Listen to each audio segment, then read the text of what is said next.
It's time to eat. What are you hungry for? Sit down and get ready to consume an abundance of fantasy football knowledge from Ross Tucker and Joe Dolan. Feed me now.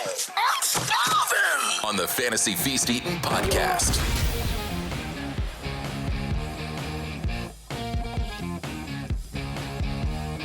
Yeah, let's eat, baby. It is the Fantasy Feast Eatin' podcast, the show that's so nice we do it twice. Every single week during the NFL season, I get together with my homie Joe Dolan, and really, Joe, make sure you know what you need to know about pretty much every fantasy relevant guy for each team, the big takeaways each week. You can check us out on YouTube, youtube.com/Ross Tucker NFL. Certainly, you can check out the clips that we post on social media, not only this show, but the Ross Tucker Football Podcast, Even Money Betting Podcast, College Draft Podcast, which is really popular, at Ross Tucker Pod on social. I'm at Ross Tucker NFL.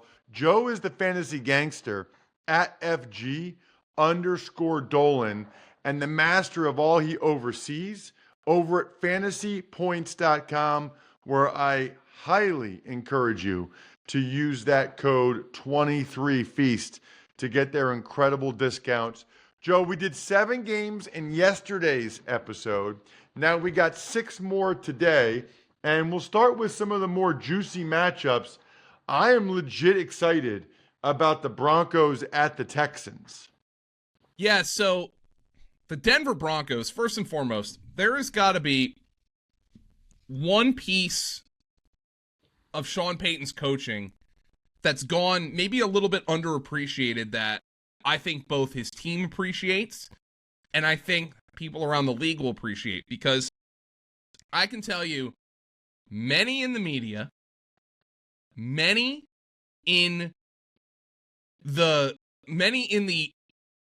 Twitter sphere, and every Broncos fan wanted Vance Joseph fired after he gave up 70 to the Miami Dolphins. And Sean Payton stuck with him. And that defense has almost completely turned around, and it's been a big part of the Broncos' long win streak. However, there is one caveat here. The Broncos' run defense has still been exploitable. They've given up at least 2.50 adjusted yards before contact per attempt in each of their last 3 games, games in which they've given up at least 100 non-scramble rushing yards each. Meanwhile, as you well know, Ross, the Texans have kind of sort of figured out how to run the ball. The Texans had a season-low 32 non-scramble rush yards against the Jags last week, but in the 2 weeks previous, with Devin Singletary taking over the backfield, they had their 2 best games of the season. And I hope that didn't have to do with Dameon Pierce getting back in the lineup, but Devin Singletary still played a bell cow share of the snaps and was awesome in the passing game. So Devin Singletary, I still consider a strong running back too. But other than that, the Texans offense continues to be the greatest return on investment item. Like, I'm not sure I've seen a single offense in which every piece, with the exception of Dameon Pierce, has been a smash return on investment. Obviously, CJ Stroud, he's first in passing yards per game. Noah Brown, even though only in brief action, leads all receivers in receiving yards per game. We'll see if he's able to come back from his injury. Nico Collins is a top 14 fantasy receiver. Tank Dell is a top fantasy receiver. Every piece of this offense has been a massive return on investment. There is one player to keep an eye on. Dalton Schultz didn't play a lot in the second half last week. I wonder if he was dealing with a minor injury. By the time you listen to this, you would have gotten the Wednesday practice reports. I do not have them at the time that we're recording this when it comes to Dalton Schultz. I feel like maybe the Texans will trade Pierce this offseason. I mean, he's got he's just, I guess he's not a good fit for their offense, right. But man, he's a guy that he was awesome last year. He got 4 angry run scepters from my boy Kyle Brandt. He's a gap scheme guy, and they run a ton of zone concepts, and that's just not his style. How about Carolina with a new head coach at the Tampa Bay Buccaneers? I don't know what the new head coach is going to solve here. Like, I was talking on Sunday. I do the Sirius XM game day show on basically talking through the games on Sundays, breaking down on everything that's going on for fantasy. My co-host Paul Kelly said, Joe, what's going on here? The Panthers can't get the ball to their best player, Adam Thielen. And I said, Paul, just pause for a second and listen to what you just said. Panthers' best player, Adam Thielen. I love Adam Thielen. The guy's been a fantasy football mainstay for over half a decade. In the year of our good Lord, 2023, there is no way in hell Adam Thielen should be a team's best offensive player. That's just the facts. And I don't understand where Bryce Young is, what he's supposed to do behind Ross. You've seen their offensive line play. It's terrible. Really bad. And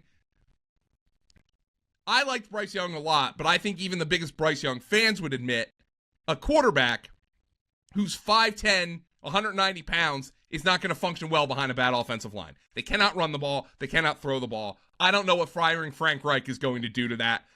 Carolina's persona non grata for me. Maybe Thielen, that's about it. And I know there are probably folks out there with 6 teams on bye who need to use Chuba Hubbard or Miles Sanders. Miles Sanders, his boy was Deuce Staley. Deuce Staley coached him in Philadelphia. Deuce Staley was also part of the casualties in David Tepper's wrath. I'm not sure Miles Sanders is going to get a whole lot of work going forward, so I would anticipate Chuba Hubbard being the lead back here for Carolina.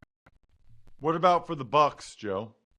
Well, the good news for Tampa Bay is their run game for Rachaad White, despite bad matchups, he has continued to produce. And if there's one unit that's been good, though, for Carolina, it's been their run defense. Their .77 adjusted yards before contact allowed over the last 5 weeks is third lowest on the slate. So it should come as no surprise that we have the Bucs with our second worst run game matchup on the ground. But that's not news to Rachaad White. Rachaad White comes into last week with a knee injury, and he runs for 100 yards in that game. Carolina allowed a season-low yards before contact last week, and Derrick Henry scored 2 touchdowns anyway. So I think Tampa Bay should be able to run them, or should be able to at least get attempts for Rachaad White. And Mike Evans is working on such an unbelievable level right now. He's basically a wide receiver 1 for fantasy. Just keep an eye on the status of Baker Mayfield, who got dinged up last week. Mike Evans is going to get another huge contract. Huge contract from somebody. They motivated him, and he is and he's showing them why they should have extended him before the season. Unbelievable. All right, let's talk Browns at Rams. Again, reminder, we record this Wednesday morning. We do both episodes back to back. We don't drop them both at the same time because that messes with some of the podcast apps. So we drop the first one immediately. We drop the second one after midnight on Wednesday night. So it's in your podcast app Thursday morning. We don't know who the quarterback is for the Browns, Joe, but it sounds like it might be Joe Flacco. Yeah, it could be old Joe. And I would consider that maybe a good thing for their receivers, but Amari Cooper's dinged up. We have to keep an eye on his status. Again, as you mentioned, we record this Wednesday, so we don't have the practice reports yet. David Njoku was benefiting big time from Dorian Thompson-Robinson being in there at quarterback. I feel like he could also benefit from Joe Flacco being in there. Look, Joe Flacco had some good years throwing the ball to Dennis Pitta. There's no two ways about that. Checking that ball down, then throwing it deep. Maybe Elijah Moore gets some looks down the field. But really, you would anticipate Cleveland trying to keep it on schedule with the run game if Joe Flacco's in here at quarterback. Not a great matchup by any stretch of the imagination. If you have Jerome Ford, you kind of know what he is right now. He gets a bunch of carries, and you hope he gets a touchdown, though Kareem Hunt has been kind of the guy that they've been going to in the red zone for much, not all, but for much of the season. So here's the usage on Jerome Ford, by the way. He hit a season high in snap share, 70% last week, and route share, 72% last week. He saw only 2 more carries than Kareem Hunt, but he out-targeted him 7-0. I wonder if Jerome Ford in the passing game will be big if Joe Flacco starts as a check-down option. The problem was Kareem Hunt was, once again, their red zone running back. So Jerome Ford, though, I think this is going to be a between-the-20s game for the Cleveland Browns, and I think Jerome Ford will probably be a beneficiary of that. Joe, what about the Rams and your guy Kyren Williams? Kyren was awesome. I cost myself a win getting too cute. I benched him for Zach Charbonnet in a league last week. And, I mean, I feel like the logic was sound there. Sean McVay was saying, we're going to limit his touches, but you have to be smart, and we do want him to have a normal workload, but we don't. And then, of course, Kyren Williams came out and showed, hey, there's no way you guys could take me off the field, because all of a sudden, the Seahawks are collapsing a little bit. The NFC South is the NFC South. The Vikings and the Packers are both floating around 500. There are plenty of playoff spots up for grabs here in the NFC, and the Rams are one of the teams looking at them. And the good news here for Kyren Williams is the Browns are a team that has a solid run defense, but there is an unbelievable stat here. Over 50% of the non-scramble rushing yards against the Browns this year have come on explosive runs, which is a run of 15 or more yards. And these are not scrambles. No other team is above 40% in that department. So the Browns are really good. Let's call it the Barry Sanders run defense. The Browns are really good at limiting you to 1 yard gain, 2 yard gain, 1 yard gain, 2 yard gain, and then all of a sudden, 27 yard gain, 34 yard touchdown run. I think it's a good week for Kyren Williams to continue piling up some of those explosive plays that he was making last week, also in the passing game, by the way, against the Cardinals. The Browns have some problems with missed tackles in the back seven, and I think the Rams can force them. But the other question everybody has about the Rams is what's going on with Cooper Kupp? Look, I just think he might be a little bit more injured than maybe he's letting on. And our guy Chris Wecht did an unbelievable job breaking down Cooper Kupp's numbers. One of the biggest problems for him is only 7% of his targets this year are designed targets for Cooper Kupp. What I mean is like a little screen pass or a one-man route. Most of those are going to Puka Nacua this year. So that's been one of the big problems for Cooper Kupp producing. I still consider him a wide receiver 3 for fantasy with 6 teams on bye, but that is something to watch and consider going forward with Cooper Kupp. By the way, I buried the lead here. Check the status of Myles Garrett, because if he doesn't play, this is a much better game across the board for the Rams. In football, the fourth quarter is where the magic happens. It's where games are won, where champions are made. In business, it's where sales teams become legends. That's why HubSpot built Sales Hub to give sales reps the deal-making tools they need to win their Q4. Sales Hub's prospecting workspace organizes your schedule, goals, and to-do list in one place to save your team precious fourth quarter time. Smart sequences help sales reps close deals faster than ever. Get ready to dominate Q4 with Sales Hub. Learn more at HubSpot.com/sales. In addition to HubSpot, the other thing I would recommend for sales, get your client some Labatt Blue Light. It's delicious. Or talk to them about their account while you're drinking Labatt Blue Light with them and living life to the power of we. Always enjoy responsibly. Beer, Labatt USA, Buffalo, New York. Joe, it's a big one. Niners, Eagles. Let's talk fantasy football. Now, the Eagles are breaking everybody's brains, Ross. Have you ever heard such awful discourse about a team right now? Oh, we can't give the MVP to Jalen Hurts because he's been worse last year than this year. And by the way, I think that's true. He was better last year than he was this year. But who's truly separating himself in the MVP race? Oh, look, the Eagles aren't blowing anybody out.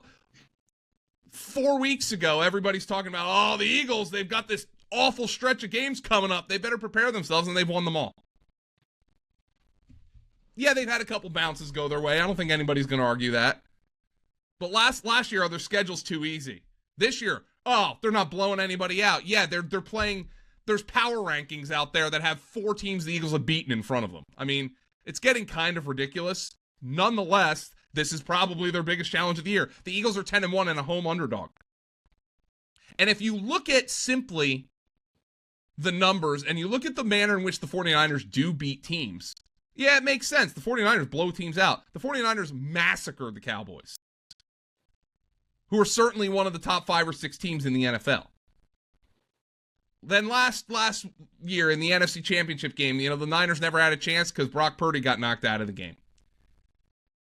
There's a lot of crap talking going on. This one I'm looking forward to a lot. But I have never in my life heard such unbelievable discourse about a quarterback like Jalen Hurts coming off a 5-touchdown game, in which he probably played, by the way, his worst half of football of his career in the first half. And he came back and was awesome in the second half.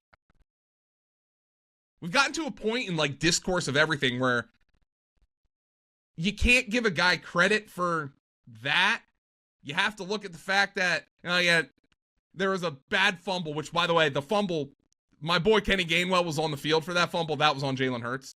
I think Kenny Gainwell, what was that your assessment of that fumble for Jalen Hurts last week, Ross? Well, I thought it was more on Hurts than Gainwell, Yeah. but clearly they just weren't on the same page. Gainwell was looking to pick up a blitzing linebacker. If Hurts gave Gainwell that ball, Gainwell was getting blasted. So I thought it was on Hurts. And then he came back and played a nearly flawless second half of football. He's going to have to be better than that in the first half this week against San Francisco. So a couple of things for the Eagles. First and foremost, the Eagles, as a fantasy football team, why am I talking about power rankings and all that? Because the Eagles are the same team. You play Jalen Hurts, you play A.J. Brown, you play Devontae Smith, and you play DeAndre Swift. I don't care who you're playing against, you play those guys. Dallas Goedert did not go on IR. So that indicates that the Eagles expect that he, or at least anticipate that he could be back either this week or next, or else they would have put him on IR. So keep an eye on his status. Lane Johnson will play for the Eagles, or at least he says he will, which is obviously huge. I don't know what it is about his presence. I mean, I know he's one of the best tackles in football, but the Eagles oftentimes will go from looking like a juggernaut to looking like a non-functional offense without Lane Johnson. It looks like he's going to play this week. The Eagles are just one of those teams. I know the matchup against San Francisco is unbelievably difficult, but with 6 teams on bye, are you really sitting any of the Eagles' big 4? You just can't do it. What about the Niners? So I'm really interested to see what the Eagles' defense looks like against the Niners, because last week against Buffalo, I thought in general, the Eagles' defense played really well. I thought they covered well. I thought they got to Josh Allen well, but here's the problem. Josh Allen is Josh Allen. How many unbelievable, spectacular individual plays did Josh Allen make in that game against the Eagles? Scrambling on 3rd and 8 for 10 yards. Breaking the pocket, hitting Gabe Davis for 15 yards on 3rd and 10. And then Josh Allen had the opportunity, and I want your read on this, Ross, because you played in the NFL. I thought Gabe Davis ran the wrong, I don't want to say wrong route, because I think it was an option route, but I think he ran the wrong direction on the overtime play. I think Gabe Davis absolutely should have bent his route to the middle of the field where there was no safety help. But he probably just got so excited that he beat the corner that he was just running past him anyway. Yeah, I don't know. I mean, I heard him. It looked like he was saying on the sideline it's a corner route, but some people think that you got to convert that to a in-breaking route when it's an all-out blitz. So miscommunication. Yeah, that's just what it was. And then there's coaching issues there for Buffalo. But anyway, Gabe. We're talking San Francisco. San Francisco's the same team as the Eagles. I think you can make a decision on Purdy because he's not a running quarterback, and those are the quarterbacks who have really given the Eagles trouble. But nonetheless, the Eagles have given up a lot of points this year. So Purdy, Ayuk, Debo, George Kittle, and McCaffrey, all in play, and I think the only one you really have questions about is Brock Purdy. Kittle had his down game last week. Kevin Byard is really starting to get better in that Eagles defense. We obviously saw him pick off Mahomes a couple of weeks ago, and you would think he's more of the Kittle matchup. But this is really a great game between two teams on which you don't have a lot of fantasy decisions to make. It's just more of a great game. All of these guys are so good that you put them in your lineup every week. Let's talk Chiefs at Packers. I feel like the way these teams are playing, maybe you should have some fantasy guys in your lineup every week for these. It feels like both offenses figured something out recently. Yeah, I think the thing the Chiefs figured out was that they played the Raiders, but the big news that everybody's going to look at is that Rashee Rice had a 100-yard receiving game. And I think I've been pounding the table on this podcast for 6 weeks that Rashee Rice is their best receiver and they need to get him more involved. And lo and behold, they finally did. And I wonder if that's going to be the case going forward. He is the only wide receiver you can consider playing from the Kansas City Chiefs at this point, unless you are dying. And you're like, well, Justin Watson scored in back-to-back games. But that was his only catch last week against the Raiders was a touchdown. But I think Kansas City's a pretty easy fantasy team to me as well. You play Mahomes, you play Travis Kelce, who hasn't been awesome this year, but he's still been very good. You play Isaiah Pacheco, who scores touchdowns, and I think you have an opportunity to play Rashee Rice in this matchup against Green Bay. Green Bay, 6-point home underdogs, so you obviously think Kansas City should have an opportunity to run the ball in this game. It's going to be frigid out there. Isaiah Pacheco is the kind of running back I would not want to tackle in cold temperatures, I'll tell you that much. Well said. Let's get to last but not least, Monday Night Football. We saw the Bengals offense for the first time without Joe Burrow for a full game. Yeah, it wasn't good. With Browning out there. And then they're going against the Jags, Jags have a lot of guys, and they got a win in Houston last week. I really still do not understand why it takes Zay Jones playing for Calvin Ridley to kind of get on those open routes, get in the open field, and run those deep crossers, get him space. But nonetheless, Calvin Ridley's a fantasy wide receiver 1 when Zay Jones plays, and he's been basically unusable when Zay Jones doesn't play. The good news, Zay Jones is probably going to play in this game, barring some practice injury. So that's really good news. I think you keep playing Calvin Ridley. The Bengals have been solid against the slot receivers, but Christian Kirk's a wide receiver 3. The Jags have been struggling to run the football of late, which is a concern to me. Travis Etienne had a massive role last week in their game against the Texans. He handled 20 of 28 carries and 6 of 8 targets out of the backfield, but he didn't really go anywhere, and he also picked up a chest injury. A guy to watch in this backfield, though, that they've kind of gotten involved with recently is Dearness Johnson. Maybe those of you in a deeper league, you're like, ETN hasn't been, running efficiently. He hasn't been getting it done. Who's the backup? I feel like Dearness Johnson has kind of overtaken Tank Bigsby a little bit there, at least in the passing game, which is important to watch. And Trevor Lawrence, by the way, 2 of his best fantasy games of the year, back-to-back weeks. I don't think that's a coincidence with Zay Jones back in the lineup. Flipping over to the Bengals,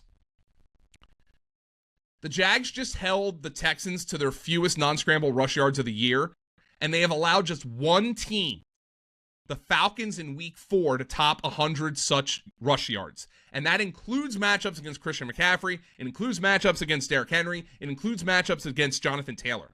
The Jaguars' run defense has been excellent this year. And now they face a Bengals team that had just 16 rushing yards on non-scrambles in week 12, the 3rd fewest of any team in any game this year. Cincinnati has not gone over 100 non-scramble rushing yards in any game, and I can't imagine they will this week in this matchup. The Jags are going to be able to key on Joe Mixon and try to force Jake Browning to beat them through the air. Jamar Chase had an okay game last week, Ross. He had 4 catches for 82 yards. And if I'm playing Jamar Chase with Jake Browning at quarterback, I'll take the 4 for 82. However, 2 of them, and I think his 2 biggest gains, came off of deflected passes. So that is a concern for me as we look at the Cincinnati Bengals offense going forward. I mean, what are the odds of that? Off of deflected passes like that. Joe, how many gifts do you typically get your wife for holidays? I usually get her one really nice one, like a really kind of we buy gifts for each other, but I usually typically get her one really nice one to try to be thoughtful. I like it. I just asked my wife last night what she wanted, and she said 5 times, I don't need anything. I don't need anything. Yeah, we don't need anything. That doesn't help me. Of course you don't need something, but I need to get you something. That's how it works. My recommendation, Joe, is a story written all about your loved one, myfrontpagestory.com. I'm actually a part owner of this business, talk to a writer for 10 minutes. Looks like it's on the cover of the newspaper, framed pictures of you and your significant other, quotes about how great she is. She will cry, dude. She will cry. MyFrontPageStory.com. MyFrontPageStory.com. I'm stuffed. We're done. Thanks for tuning in to Fantasy Feast. Make sure to also check out the Ross Tucker Football Podcast, Even Money, and College Draft, all on the DraftKings Network, YouTube, or subscribe to the podcast on your favorite platform.